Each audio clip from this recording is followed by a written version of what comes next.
What's up, guys? UFC 318 was last night, and I watched the fights and want to give you some of my thoughts. I took some notes. First was the Michael Johnson fight, and I forgot to write his opponent's name down, and I forgot his name.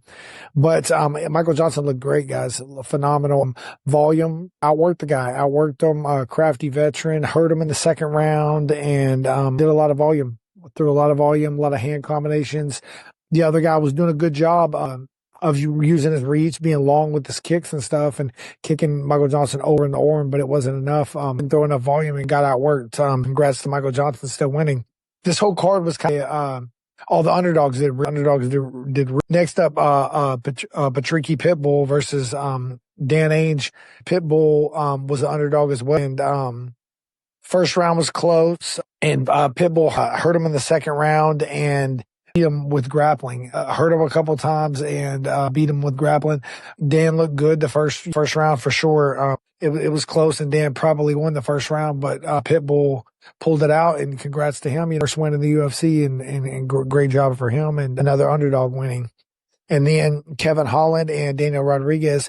I thought Kevin Holland should have won the fight. I thought he was going to win the fights, but I think the fight was kind of in the last minute of the Kevin Holland Daniel Rodriguez fight, because Rodriguez mounted him in the last 2 minutes. He mounted him a couple of different times and landed some shots, and Kevin was able to avoid a lot of the big shots from the mounts, but I think that's what ultimately gave him a decision. But that was a fight, and I was surprised Kevin didn't win, but it could have went either way. It was a very close fight for sure.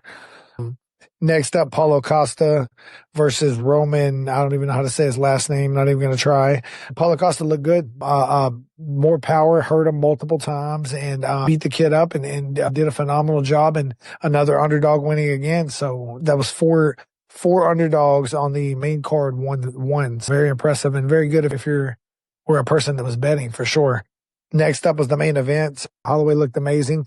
Very good reading range. Very good defense.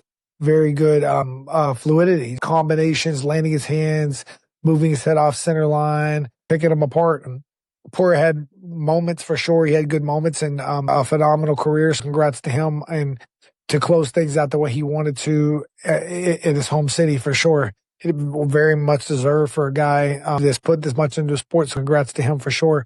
But Holloway did look amazing, and I'm excited to see if Holloway gets a rematch with Poirier or not. We'll see how it goes.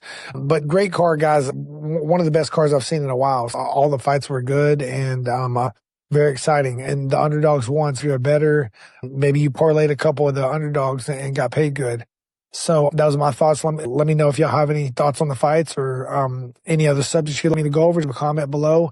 If you're new to martial arts and you're looking for a gym, and if you're looking for a gym in your area, get my book, The Ultimate Guide to Choosing Your Martial Arts School and Instructor. Link is in the description.